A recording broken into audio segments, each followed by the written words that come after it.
আমি তোদেরকে বলতেছি দোস্ত, আম্মু জীবনও দিবে না। 31st বলবে তোমার পার্টি করবা পার্টি। আমি জানি আমার মাকে শুধু শুধু বলিস না, জীবনও দিবে না, চাইতে দিবে না। আসলে তুই যাইতে চাস না বুঝছিস, আন্টিকে ম্যানেজ করার তো দায়িত্ব আমাদের না, আমরা আন্টিকে ম্যানেজ করবো। তুই যেতে চাস কিনা সেটা আবার, তুই যাইতে চাস না বুঝছিস, সামান্য 200 টাকার জন্য তুই এমন করছে। শোন, 200 টাকা মুরগি তো সে তুই খাবি না, তাহলে এমন করতেছিস কেন? চল, একদিনই তো। আচ্ছা, তোরা যদি আম্মুকে ম্যানেজ করতে পারি 200 টাকা না, আমি দরকার হলে 400 টাকা দিব। তোরা কথা বলে দেখ আম্মু যাইতে দিবে কি না। এই ধরো আন্টিরা, তোমরা এই যে নাও, নাস্তা খাও, সবাই মিলে নাস্তা খাও।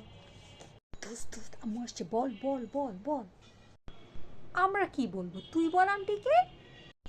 আম্মু আসলে না 31st ওরা সবাই মিলে না ওর বাসায় না একটু অনুষ্ঠান করতে চাচ্ছে। আমরা এর জন্য একটু যাইতে চাচ্ছি, তুমি পারমিশন দাও না আম্মু প্লিজ। পার্টি? কিসের পার্টি? আমরা কোনো পার্টি করব না আন্টি। আমরা সবাই মিলে হচ্ছে 31st চিন্তা করছি। আমাদের অনেক দুর্বল, আমাদের পড়াশোনার অবস্থা অনেক খারাপ।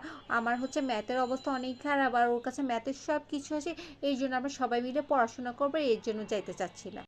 দেখছো আন্টিরা, দেখছো কারে পেটে নিছি আমি, কারে পেটে নিছি। এই মাইয়াটা জীবনও কোনো দিন পড়াশোনার কথা বলে না। নাচানাচি কুদাকুদি হইলে সে 10 পা আগায় যেত, কিন্তু পড়াশোনার ব্যাপারে তার কোনো কিছুতে নাই। এই ওর পা ধুইয়া আমি তোরা পানি খামো বুঝছো, পানি খাওয়ামো।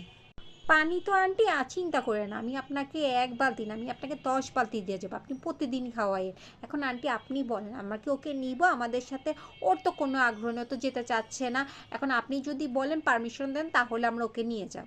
দেখছস তুই, দেখছস নি, এরকম একটা না 10টা মাইয়া জন্ম দিল না জীবন সার্থক বুঝছস? তোর মতো এরকম একটা জন্ম দিয়ে আমার জীবনটা শেষ হয়ে গেছে। নিয়ে যাও আন্টি, তোমাগুলোকে নিয়ে যাও, নিয়ে ইচ্ছা মতো ভালো মতো পড়াশোনা কর। কি শুরু করছো তুমি? বছরের একটা দিন আমি কোনো পড়াশোনা টশোনা করতে পারবো না? আমি বছর একটা দিন বাসায় থাকবো, বাসা থেকে আমি টিভি দেখবো। আমি কোনো পড়াশোনা টশোনার মধ্যে নাই। দেখ, আমরা কিন্তু তোর ভালোর জন্য বলছি, তুই যদি যেতে না চাস আমাদের কিছু করার নাই। আমাদের ওইখানে আরও ফ্রেন্ডরা আসবে, তো আমরা সবাই মিলে গ্রুপে স্টাডি করব। আমাদের কার কী সমস্যা আছে, কে ভালো পারে, আমরা তার থেকে বুঝিয়ে নিব। ওর কাছে স্যারের সব কিছু নোট আছে, আমরা নোট দেখে দেখে পড়াশোনা করব। আন্টি আমি হচ্ছে, ও যদি আমাদের সাথে যায় আমি আপনাকে ভিডিও কল দেবো, ভিডিও কলে হচ্ছে গিয়ে ও কী করতেছে না করতেছে আমি আপনাকে সব দেখিয়ে দিব আন্টি। লইয়া যাও, লইয়া যাও, তোমার সাথে ভালো নিয়ে যাও, নিয়ে যাও। একটু বুদ্ধি শুদ্ধি যদিও হয়, একটু যদি মাথা ব্রেন খুলে, একটু যদি পড়াশোনার প্রতি আগ্রহ বাড়ে। ঘরের মধ্যে বইয়া বইতে হারাক্ষণ খালি মোবাইল টিপবো, আর নয়তো টিভি দেখবো, আর নয়তো স্যাট করে এমনি শুয়ে শুয়ে ঘুমাইবো। আর তো কোনো কাজ না। আমার যদি ঘরের একটা কাজে যদি সাহায্য করতো তাইলেও হইতো, সেটাও তো করে না। তারপর বলছি যে বাবা ঠিক মতো খালি পড়াশোনাটা কর, ভালো একটা রেজাল্ট কর। তার তো নাম গন্ধও নাই, সারাদিন আছে এইসবের মধ্যে। তোমাদের সাথে নিয়ে যাও বাবা, নিয়ে যাও। হ্যাঁ, নিয়ে ইচ্ছা মতো ভালো মতো পড়াশোনা করবা। আর কোনো কিছু লাগলে, কোনো কিছু দরকারে যদি পড়াশোনা না করে, কোনো কিছু করে, আমাকে ফোন দিয়ে জানাবা।